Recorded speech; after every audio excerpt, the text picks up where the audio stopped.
Dios le bendiga a todos, Dios le guarde. Mi nombre es Juan Bautista Muñoz, desde acá, desde República Dominicana, apoyando de una manera incondicional a nuestro hermano Yomar Quiñones, evangelista, antiguamente conocido como el Caballo Negro, y a su esposa Laura Díaz.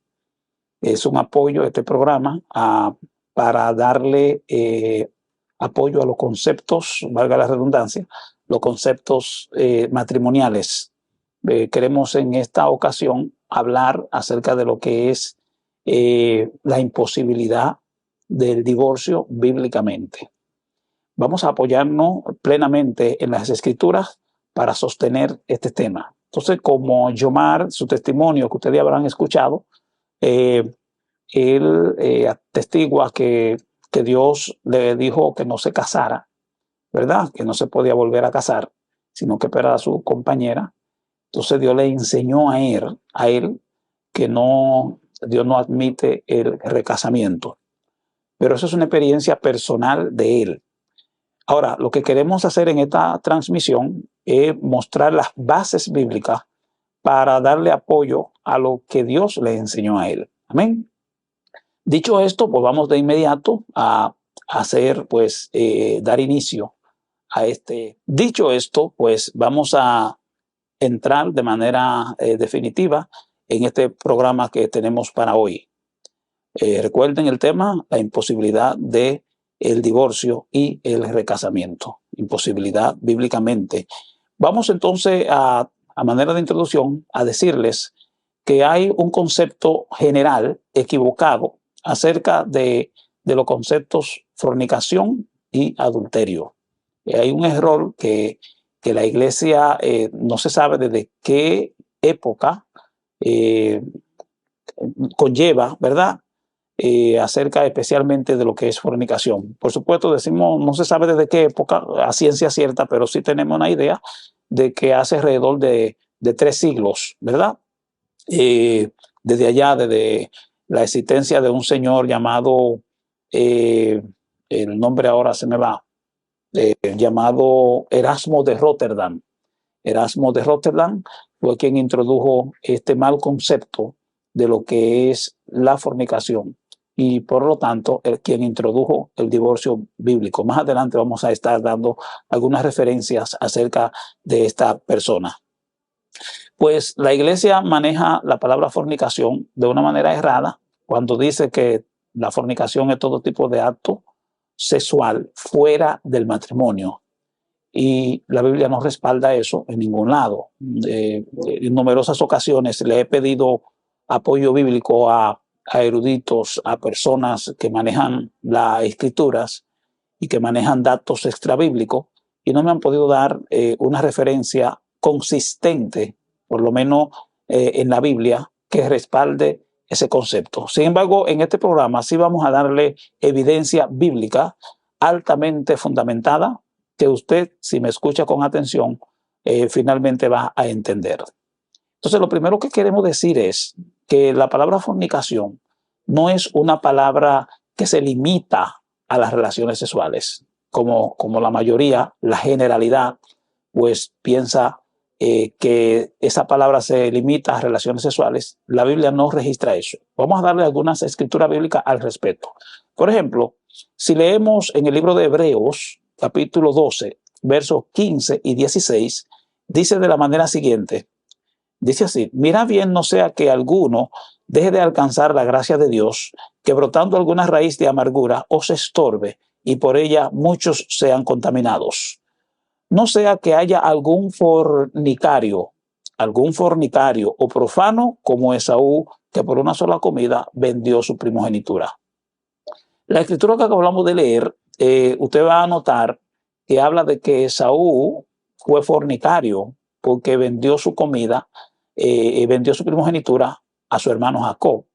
Entonces, si meditamos en esa escritura, la pregunta sería, ¿dónde está la sexualidad en ese acto de fornicación que dice acá que Esaú cometió?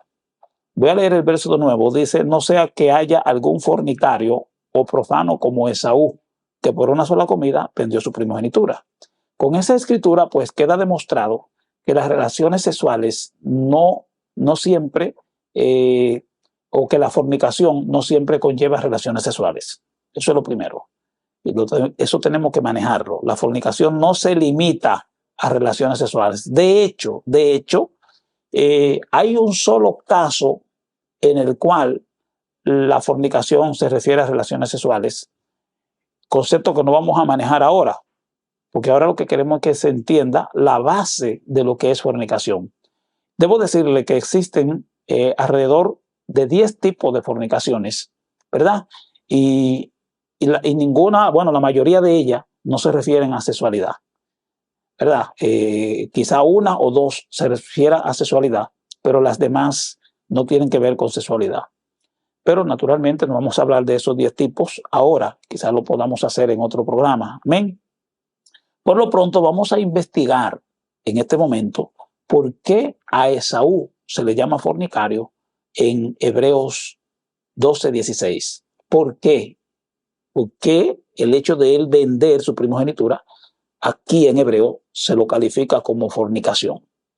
Para entender eso, tenemos que irnos al libro de Génesis, capítulo 25, verso del 29 al 33, aunque yo me voy a limitar a leer el 31 y el 32. Dice acá, verso 31, y Jacob respondió, véndeme en este día tu primogenitura. Entonces Esaú dijo, he aquí yo me voy a morir, ¿para qué pues me servirá la primogenitura?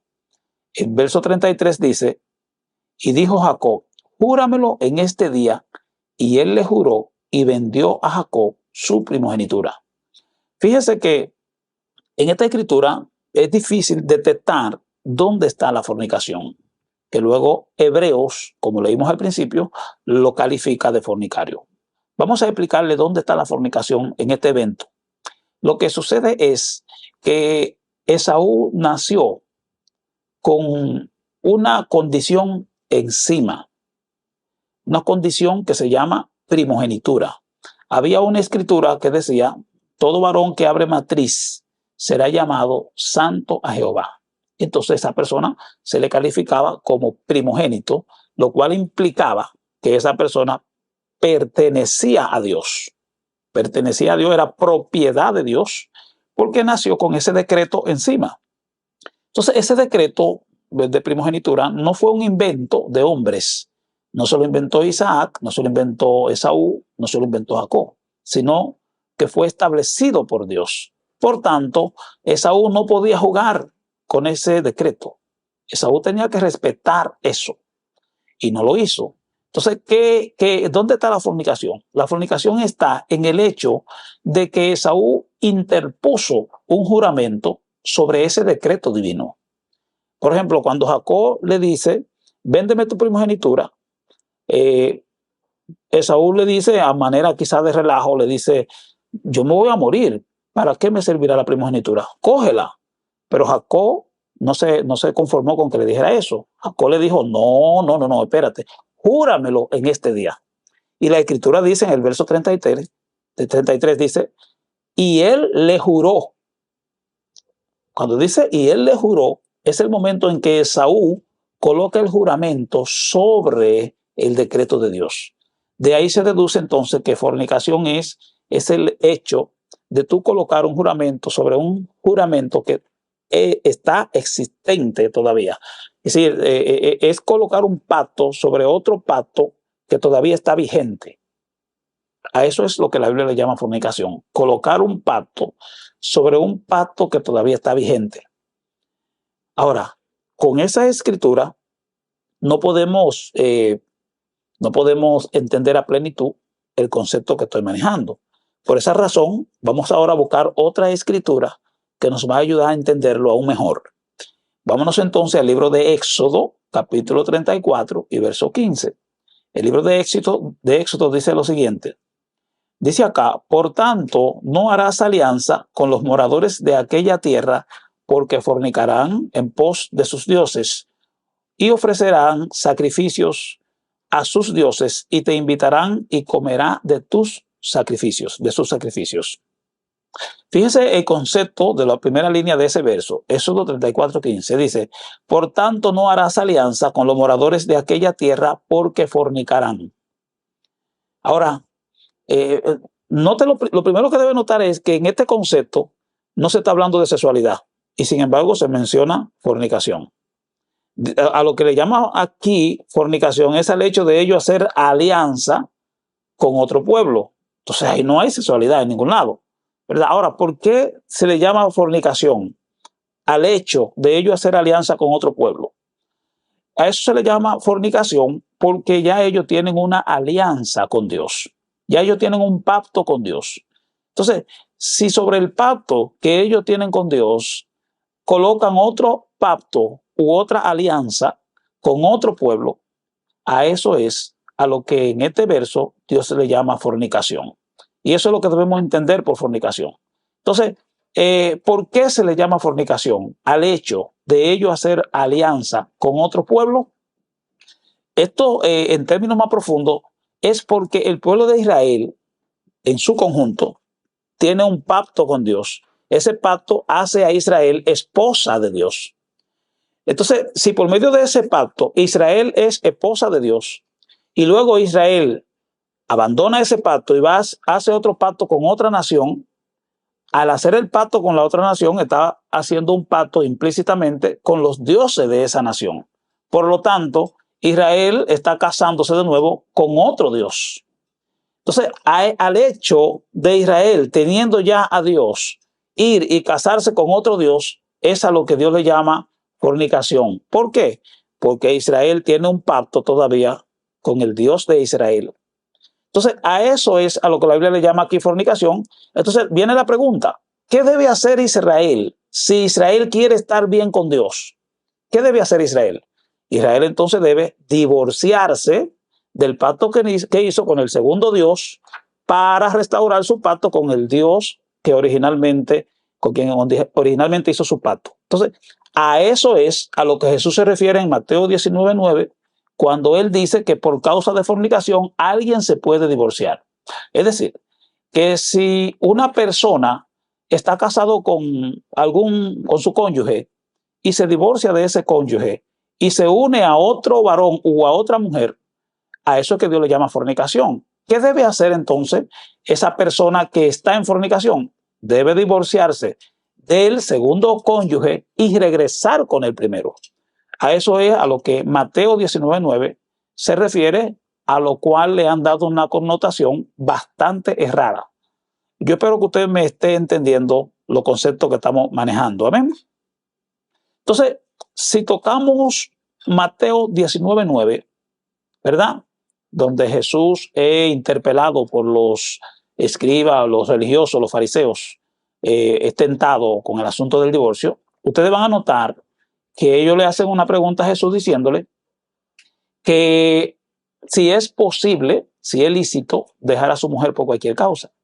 A lo cual Jesús se remonta al libro de Génesis para decirle, no apoyándose en lo que Moisés había dicho, no apoyándose en absoluto en nada de la ley, sino les dijo, ustedes no han oído que al principio el que los hizo, varón y hembra los hizo, por tanto dejará el hombre a su padre y a su madre y se unirá a su... O sea, en pocas palabras, Jesús se fue al principio, a lo que es los principios originales del matrimonio.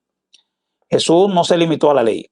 Entonces, ¿qué dijeron los escribas y los fariseos? Le dijeron, bueno, ¿y por qué Moisés permitió dar carta de divorcio?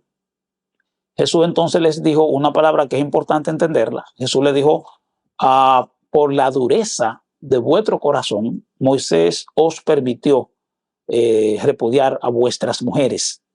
Por la dureza de vuestro corazón. Aquí tenemos que entender qué es dureza de corazón. La dureza de corazón es un concepto que se maneja en el Antiguo Testamento por causa de que Dios le dio la ley al pueblo de Israel en 2 tablas de piedra, ¿verdad? Entonces, cuando Jesús está hablando de la dureza de corazón, está refiriéndose al hecho de que la ley vino dada en 2 tablas de piedra y esto era un símbolo, un tipo de el corazón de los israelitas que no le penetraba la palabra de Dios. ¿Por qué no le penetraba la palabra de Dios? Porque no había Espíritu Santo a la disposición del grueso del pueblo, sino que el Espíritu Santo estaba limitado a los líderes que los dirigían, y por eso te va a encontrar conceptos en el Antiguo Testamento que un profeta decía: el Espíritu del Señor vino sobre mí, no dentro de mí, sino sobre mí. Entonces el Espíritu Santo venía sobre el profeta, lo hacía profetizar, y luego el Espíritu volvía y se iba. Pero el Espíritu no habitaba permanentemente en ningún corazón en el Antiguo Testamento. De ahí que más adelante Dios profetiza a través de de Joel, perdón, dice: en los postreros días derramaré de mi espíritu sobre toda carne. Entonces, además dijo a través de Ezequiel, dijo: vienen días en los cuales, Jeremías 31 dice: haré nuevo pacto con la casa de Israel, escribiré mi ley en sus corazones y en su mente la escribiré, y quitaré el corazón de piedra. Dice la profecía: quitaré el corazón de piedra.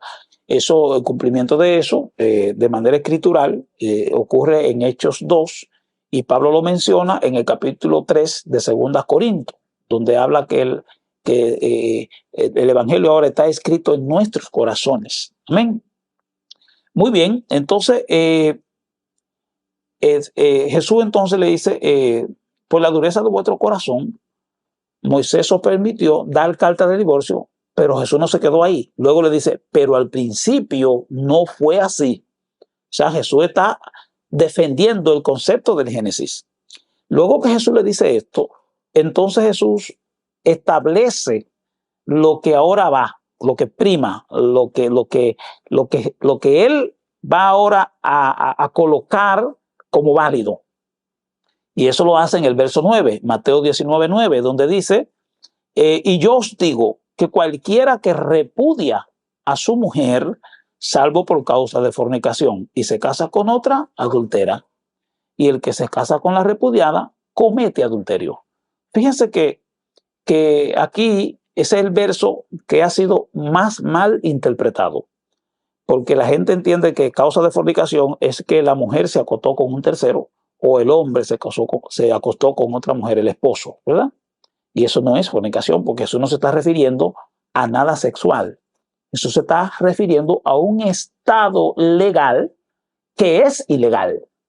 El estado legal es que la persona, teniendo su esposo o esposa, la abandona, se divorcia de ella y va y se casa con un tercero o una tercera, ¿verdad? A eso es lo que Jesús le llama fornicación, porque su esposo original todavía está vivo, o su esposa original aún vive.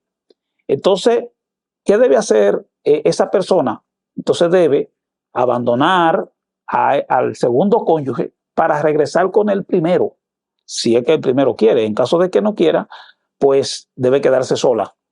Por eso, más abajo de Mateo 19:9, entonces, por un lado, los discípulos le dicen al Señor, le dicen: si así es la condición del hombre con su mujer, no conviene casarse. Ustedes notan que los discípulos responden de esta manera porque Jesús está descalificando la práctica de Moisés. Si la práctica de Moisés todavía estuviera vigente, pues los discípulos no tienen que decir eso, porque Moisés permitía cierto tipo de divorcio, que ahorita vamos a explicar cuál era el divorcio que también ha sido mal interpretado, el divorcio que Moisés establecía en aquel tiempo. Más adelante vamos a hablar de eso. Bien, entonces Jesús les dice, luego Jesús le dice, pues hay eunucos. Jesús le dice a los discípulos, cuando ellos dicen, no conviene casarse, entonces Jesús le dice: no todos son capaces de recibir esto, sino aquellos a quienes es dado. Entonces les dice, pues hay eunucos, y ahí le menciona 3 tipos de eunucos. El primer eunuco dice que es el que nace, yo no estoy leyendo ahora las escrituras, pero está ahí en Mateo 19, del 11 en adelante, dice: hay eunucos que nacen así desde el vientre de su madre. Y ahí se refiere a personas que nacen sin apetito sexual por el sexo opuesto. Es decir, no es que son ni homosexuales, ni lesbianas, ni nada de eso, sino que no tienen inclinación sexual en su vida. Ese es el primer eunuco. El segundo dice que son eunucos, hechos eunucos por los hombres. Y aquí se está refiriendo básicamente a la práctica de los reyes de la antigüedad, que como tenían muchas mujeres en sus harenes, pues ellos a esos vigías o guardias que iban a cuidar a esas mujeres, pues le castraban el miembro viril a fin de que no cohabitaran con esas mujeres. Ese es el segundo eunuco. Pero el que me interesa ahora, que es el más importante, es el tercer eunuco, que dice que hay eunuco que a sí mismo se hicieron eunuco para ganar el reino de los cielos. ¿Cuáles son esos eunucos? Son aquellas personas cuyos cónyuges han abandonado, han abandonado a su cónyuge. Si un esposo abandona a su esposa o viceversa, entonces esa persona, si se quiere salvar, tiene que permanecer sola, sin casarse. Como por ejemplo, es el caso mío. La esposa me abandonó hace 10 años y yo he tenido que quedarme solo a fin de poder alcanzar el reino de los cielos. Porque la Biblia no aprueba el recasamiento, ¿verdad? Entonces, ese es el tercer eunuco. Por eso hay una escritura que dice, el que ama más padre, madre, mujer, hijos, más que a mí, y aún su propia vida, dice, no es digno de mí. Entonces, si yo ahora, porque la mujer se fue y no puedo estar sin mujer, voy y me busco una mujer a pesar de que la Biblia me lo prohíbe, eso significaría entonces que yo le estoy dando más valor a tener una mujer o quizá al placer sexual que a mi salvación. Entonces, la salvación está por encima de todo, incluyendo de la propia vida. Bien, entonces, espero que vayan entendiendo el concepto. Ahora quiero referirme al divorcio que Moisés concedió. ¿Cuál era el divorcio que Moisés concedió? En Deuteronomio 24, del 1 al 4, no voy a explicar todo completa la escritura, pero sí voy a referirme a la parte más importante, que son los primeros versos. Dice la escritura, cuando alguno tomare mujer y se casare con ella, si no le agradare por haber hallado en ella alguna cosa indecente, le escribirá carta de divorcio y se la entregará en su mano y la despedirá de su casa. Y salida de su casa podrá ir y casarse con otro hombre. Vamos a dejarlo hasta ahí. Aquí Moisés, usted va a notar que Moisés no le está concediendo el divorcio a un matrimonio que ya existía de varios años. No es a un matrimonio ya establecido que ya existía de varios años. No. Porque el verso comienza diciendo, cuando alguno tomare mujer, se está refiriendo a un matrimonio reciente que ni siquiera se ha consumado, ¿verdad? Vuelvo y leo el verso. La palabra quieren decir lo que dicen y dicen lo que quieren decir. Usted tiene que entender esto con atención. Dice, cuando alguno tomare mujer y se casare con ella. Usted nota que no se está hablando aquí de un matrimonio de tiempo, de varios años. No. Dice, cuando alguno tomare mujer y se casare con ella, si no le agradares, o sea, una mujer, una señorita recién desposada, el hombre se casa y cuando en la intimidad la revisa antes de cohabitar con ella, descubre que tiene algo indecente, que vamos a ver si podemos decir brevemente lo que es la cosa indecente, en breve, pero vamos a terminar con este concepto. Si él encontraba alguna cosa indecente en el cuerpo de ella, entonces él no cohabitaba con ella, él la volvía a cubrir, esperaba al otro día y al otro día se la llevaba a los jueces sin tocarla y entonces la devolvía. Y por esa razón, como ella no había sido tocada, pues ella podía ir y casarse con alguien más, pero él no la tocaba. Ese es el verdadero concepto de matrimonio de Moisés, que luego los fariseos que tientan a Jesús ya lo tienen muy variado. Ya en el tiempo de Gilei y Shammai, ya eso había cambiado muchísimo. Porque como sabemos, durante la diáspora de Israel, la ley sufrió muchísimos cambios que luego Jesús califica como mandamientos de hombre. porque habían variado la ley bastante. Ok, pero bueno, entonces ese es el divorcio que Moisés manejaba, no era a matrimonios que ya tenían años, sino recientes. Y en el caso de la cosa indecente que habla aquí, no se refiere a la falta de virginidad, porque 2 capítulos antes, en Deuteronomio 22, ahí se habla de qué pasaba con una mujer cuando era tomada, cuando alguien la tomaba como mujer, si no la encontraba virgen, entonces a esa había que lapidarla, había que apedrearla. Lo dice, vamos a leerlo, el verso 13, Deuteronomio 22, 13 dice, cuando alguno tomare mujer, note que también es idéntico al verso anterior, cuando alguno tomare mujer, no está hablando de mujeres de tiempo, no, cuando alguno tomare mujer y después de haberse allegado a ella, la aborreciere y le atribuyere falta que dan que hablar y dijere, a esta mujer tomé y la hallé y no la hallé virgen.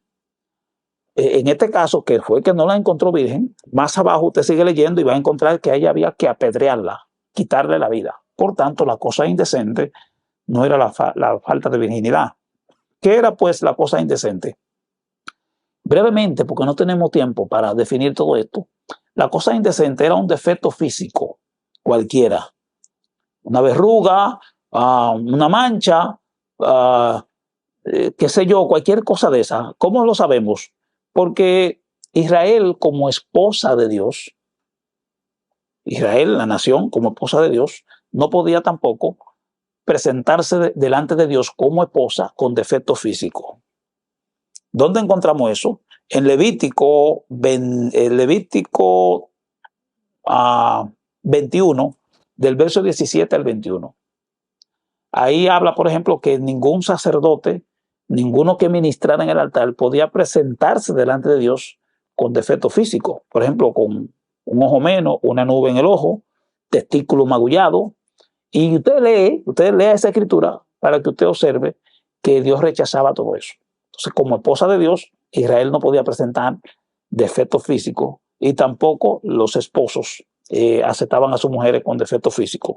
Por supuesto, no todos en el pueblo eran iguales, habían algunos que sí la aceptaban, porque cuando usted lee Deuteronomio 24, dice que ella podía ir casarse con alguien más, y si aquel la aceptaba, no había problema. Pero bueno, vamos a seguir avanzando porque el tiempo es corto. Entonces, ahora que entendemos el concepto de fornicación de Mateo 19, espero que lo hayan entendido, entonces quiero darles ejemplos bíblicos. Quiero darles ejemplos bíblicos de matrimonios fornicarios que lo menciona la Biblia para que usted pueda tener sustento y base para entender por qué Dios no acepta segundos matrimonios cuando el primer matrimonio aún está en pie. Ahora, si fue que se murió el cónyuge, ahí no hay problema. Pero bueno, vamos a los ejemplos bíblicos. Vamos a empezar precisamente en el Antiguo Testamento. Proverbios 2:16. Oiga cómo dice.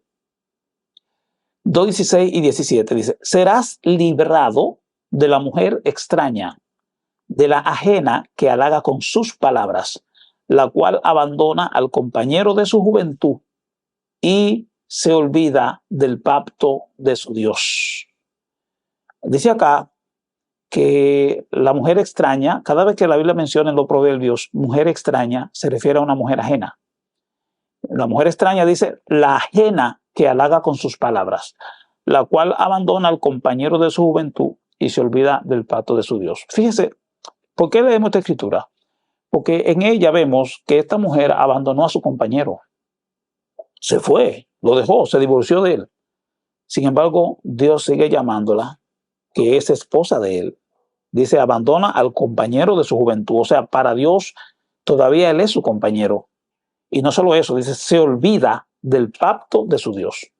Y eso es una de las cosas que hace imposible el divorcio, el hecho de que cuando una persona se casa, ese pacto no solo es con esa persona, sino también con Dios. No podemos ahora explicarle las escrituras que muestran eso. Eso es profundísimo. Pero si explicamos eso, el video se nos va a ir en eso. Pero aquí menciona el pacto entre el joven y la joven como el pacto de Dios. Sí, es decir, que cuando una persona se divorcia de su compañero original, la persona no sabe que implícitamente está divorciándose de Dios. Ese es el concepto. Ojalá pudiera darle más escritura para demostrar esto, pero no hay tiempo. En otro video lo podríamos hacer. Entonces, aquí lo que Dios debería decir es, abandona el pacto con su compañero. No, dice, abandona el pacto de su Dios por medio de abandonar al compañero de su juventud. Eso es importantísimo. Entonces, tenemos otra escritura en el libro de Apocalipsis 17:2. Es el otro ejemplo que tenemos acerca de por qué el divorcio no es posible. Apocalipsis 17:2, en él Dios acusa a la iglesia, la Gran Babilonia, ¿verdad? Como fornicaria. La menciona fornicaria. ¿Por qué la menciona como fornicaria? Porque ella, nosotros sabemos que la Gran Babilonia hace referencia a la iglesia papita, ¿verdad? Entonces, ella se dice ser esposa de Dios, representante de Dios en la tierra y por tanto esposa de Dios. Y siendo esposa de Dios, dice la Escritura que ella va y pacta o fornica con los reyes de la tierra. Dice acá, la Gran Babilonia con la cual han fornicado los reyes de la tierra. O sea, ¿por qué se la llama aquí fornicaria? Precisamente, como dice Éxodo 34:16, dice, porque ella se supone que el esposo de esta Babilonia es Dios, o de la Iglesia Católica, se supone que ella dice ella que su esposo es Dios, pues teniendo a Dios como esposo, ¿cómo es que va y se casa con los reyes de la tierra? ¿Verdad? Eso es lo que significa que ha fornicado con los reyes de la tierra. Aquí la palabra fornicado se refiere a eso, a que ha pactado con los reyes de la tierra teniendo un pacto con Dios. Por eso se la llama fornicaria, ¿verdad? El otro caso está en 1 Corintios 5, capítulo 1. Le estoy dando ejemplos de recasamiento que Dios no aprueba. ¿Ok? 1 Corintios 5:1, hay un joven que se casó con una mujer que se había divorciado del papá del joven. Dice, de cierto se oye que hay entre vosotros fornicación, y tal fornicación cual ni aun se nombra entre los gentiles, tanto que alguno tiene la mujer de su padre. Cuando dice tiene la mujer de su padre, no es que cohabitó sexualmente con ella, o no solo, por lo menos no solo eso, sino que se casó con ella, ¿verdad? Entonces, en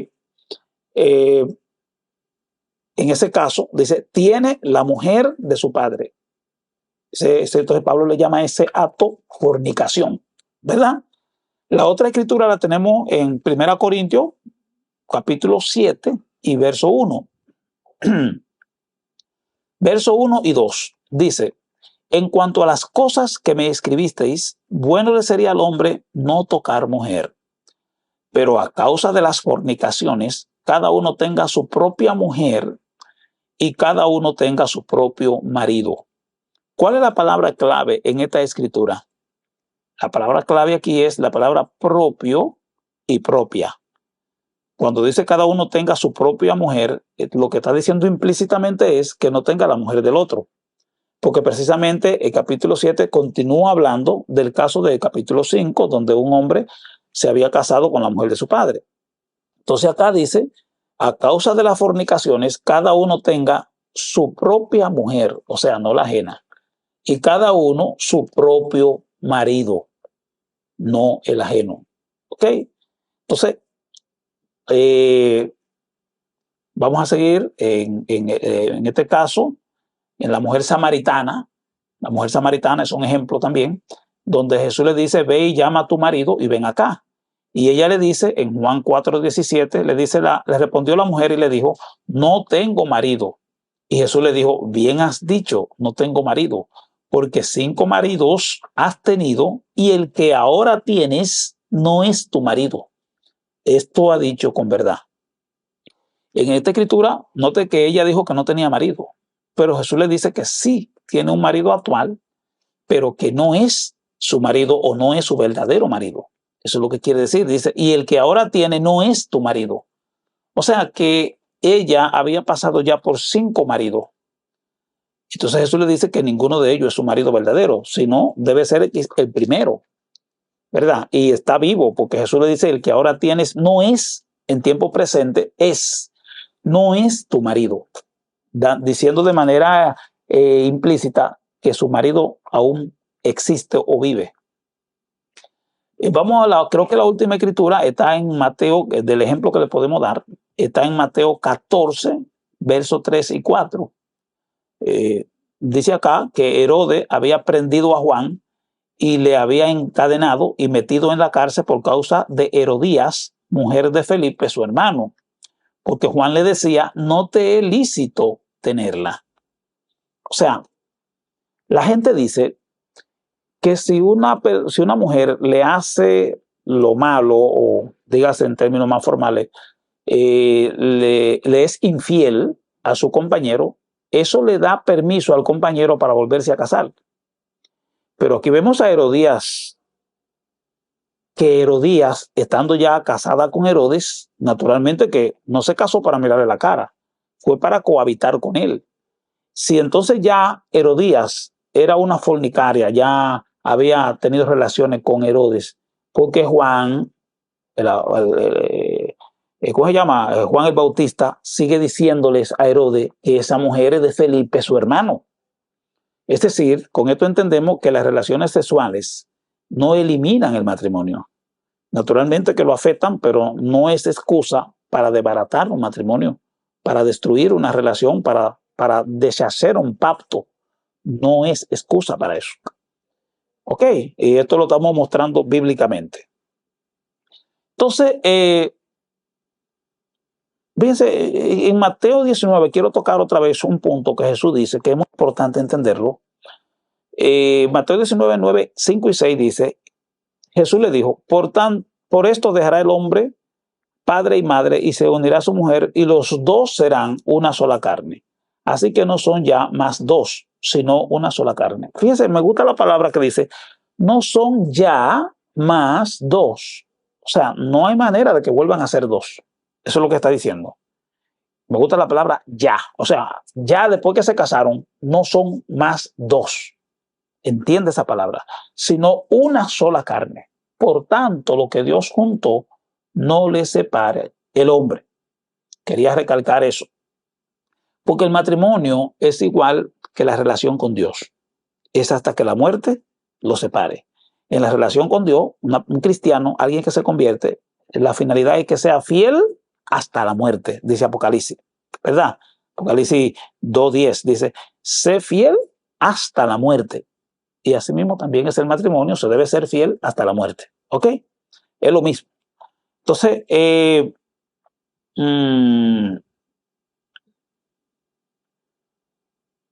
libro de El fundamento del matrimonio, quiero hablar un poquito de eso, para que se entienda por qué de la imposibilidad del divorcio.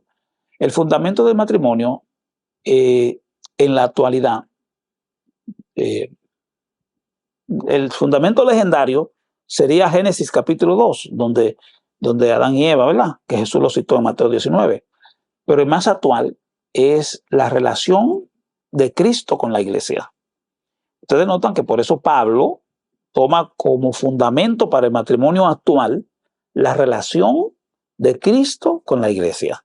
En Efesios 5, del verso 21 en adelante, pues Pablo toma ahí base para el matrimonio basada en la relación de Cristo con la iglesia. Entonces, en ese sentido, si la iglesia y Cristo tienen una relación de pacto, ya hay un pacto entre Cristo y la iglesia, ese pacto entre Cristo y la iglesia no se puede romper por nada en la vida.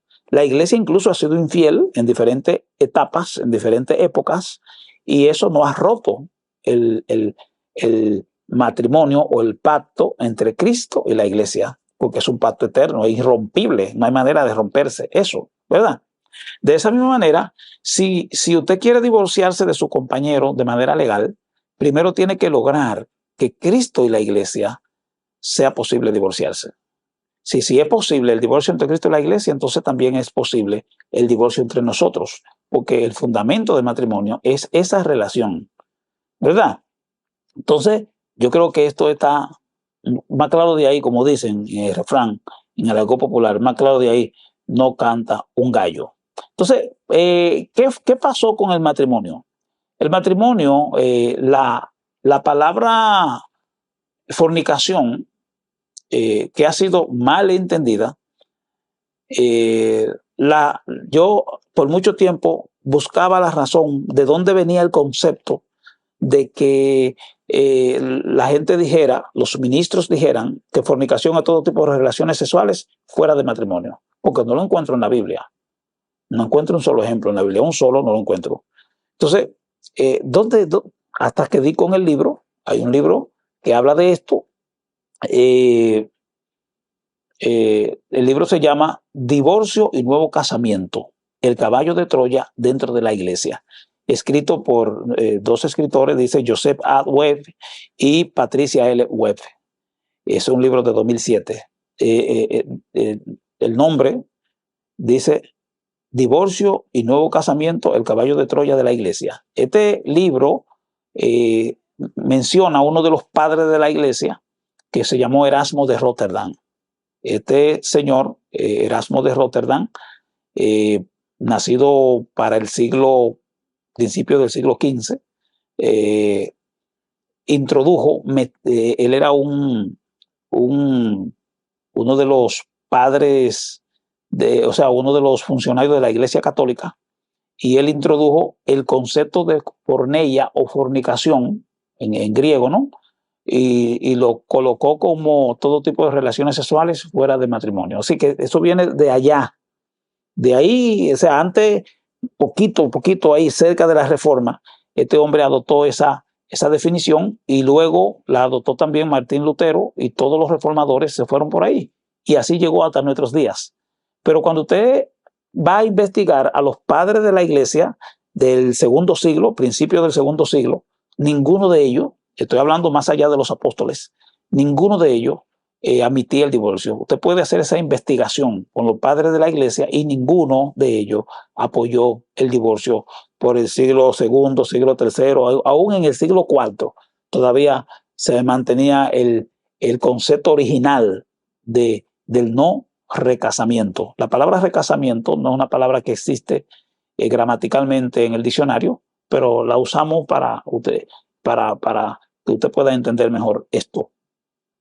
Entonces, dice acá, para leerle un fragmento del libro, dice, la convicción central del humanismo es que la felicidad del hombre es lo más importante. Oiga bien, así que se manejaba la doctrina del humanismo en ese tiempo. El humanismo coloca al hombre por encima de todo. La felicidad del hombre es lo más importante, aún por encima de la palabra de Dios.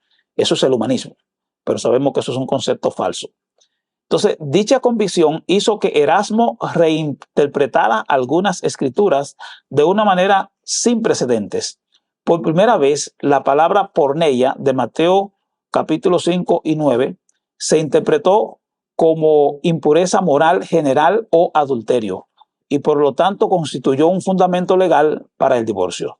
Su postura manifiesta que cuando se permite el divorcio, automáticamente rompe una unión entre dos cónyuges y por lo tanto, razonablemente, deja el margen para un nuevo casamiento con otro cónyuge.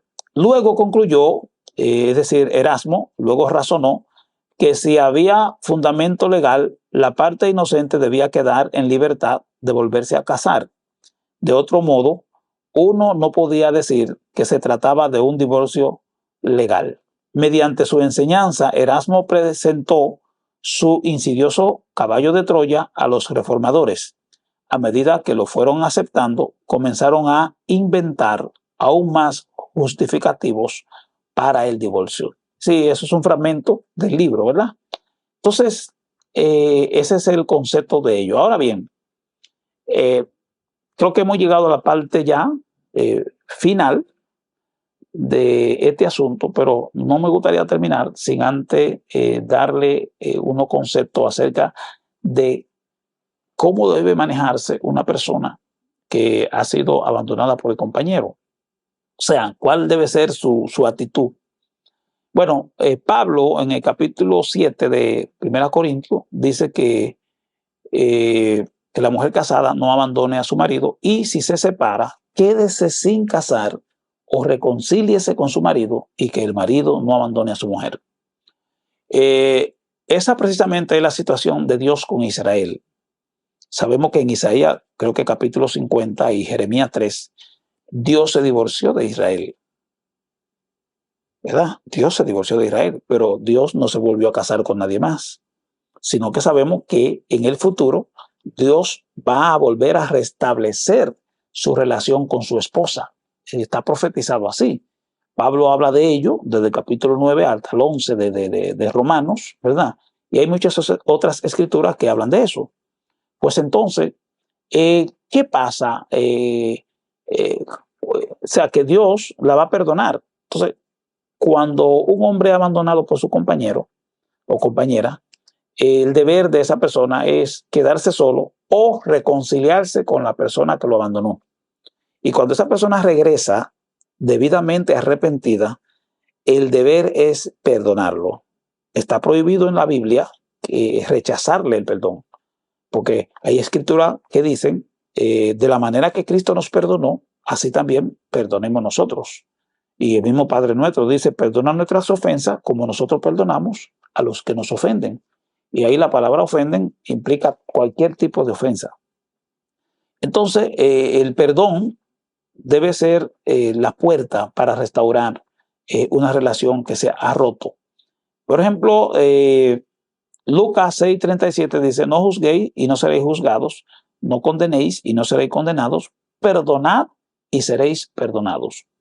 Si usted se lee el capítulo 16 del libro de Ezequiel, especialmente del verso 59 al 63, ahí habla de que Israel invalidó el pacto de Dios, pero ahí mismo también dice que Dios permaneció guardando su pacto. Y no solo eso, sino que dice más abajo que más adelante Dios la va a perdonar. El último verso habla de eso, el día que yo te perdone. O sea, que Dios, aunque Israel fue la mujer más mala del mundo, para usted entender esto tiene que leerse el capítulo completo. Esa mujer hizo de todo. Dice que Sodoma era una santa frente a ella, ¿verdad? Entonces, esa mujer aún siendo así mala, dice que Dios la va a perdonar al final. Entonces, finalmente dice Colosenses 3:13, soportándoos unos a otros y perdonándoos unos a otros, si alguno tuviera queja contra otro, de la manera que Cristo os perdonó, así también hacedlo vosotros. Muy bien, entonces, después que ya tú restableces tu relación con tu compañero que te había abandonado y la recibiste en casa y están juntos de nuevo, ¿cómo debe ser esa relación ahí en el interior? Bueno, la persona que perdona no debe volver a mencionar lo malo que hizo la otra persona bajo ninguna circunstancia, porque entonces indicaría que no perdonó, que sigue guardando eso ahí. Cuando usted perdonó a alguien que ha regresado, si vino arrepentido, porque la clave es que usted tiene que recibir a esa persona, pero esa persona tiene que reconocer que hizo lo malo. Ese es el requisito. Eso fue lo que hizo José cuando perdonó a sus hermanos. Él primero comprobó que sus hermanos estaban debidamente arrepentidos, ¿verdad? Y luego lo acogió. ¿Por qué esto es importante? Porque si tú perdonas a una persona que aún no se ha arrepentido, lo que vas a tener es más batalla. Y además le va a hacer un daño porque la persona va a sentir que no hizo nada malo. Así que se requiere el perdón. Si una persona viene donde Dios sin un arrepentimiento verdadero, ni Dios lo perdona. Porque el arrepentimiento no es verdadero, ¿verdad? Pero en el caso de nosotros, pues si el cónyuge reconoce su error, está listo para ser recibido y después que tú lo recibes, no debes recordarle jamás sus errores. Aunque te lleguen a la mente, no debes hacerlo. Por eso dice Dios en el libro de Isaías 43:25 dice, yo soy el que borro tus rebeliones por amor de mí mismo y no me acordaré de tus pecados. Oye bien, no me acordaré de tus pecados. O sea que nosotros debemos también ser como Dios, no acordarnos más de la ofensa del compañero bajo ninguna circunstancia. Quiero terminar con unas escrituras que tengo en el libro de Jeremías, donde a mí me sorprendió que Dios le llama a su esposa, que fue la mamala. Yo cuando me topo con esta escritura, digo, pero Señor, ¿cómo tú llamas a esa mujer virgen? ¿Verdad? Y Dios, digo, cuando yo leo en la escritura, digo, Virgen de Israel. ¿Cómo Dios la llama virgen a una mujer que fue tan mala? Esto es importante que usted lo escuche, porque cuando usted reciba a su compañera o compañero cambiado, que Dios lo transformó, usted tiene que ver a esa persona como una persona renacida, una persona lavada, como Cristo nos ve cuando nosotros venimos a Él, imbuido en el pecado, en el mundo, y venimos a Él, y entonces Dios nos lava. Bueno, si Dios nos regresó el compañero o compañera, hay que verlo así, si vinieron debidamente arrepentidos. Jeremías 18:13 dice, por tanto, así dijo Jehová, preguntad ahora a las naciones, ¿quién ha oído cosas semejantes? Gran fealdad ha hecho la Virgen de Israel. ¿Cómo le llaman? Virgen de Israel. Para usted en su casa, búsquese Jeremías 31:4 y también le llama Virgen de Israel. Jeremías 31:21 y también le llama Virgen de Israel. Amós 5:2 y también le llama la Virgen de Israel. Interesantísimo.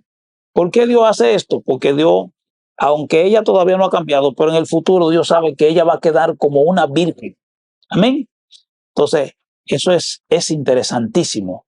Y espero que usted haya entendido todo esto, porque creo que el hermano Yomar Quiñones y su esposa Laura Díaz nos han dado una gran lección, un gran ejemplo.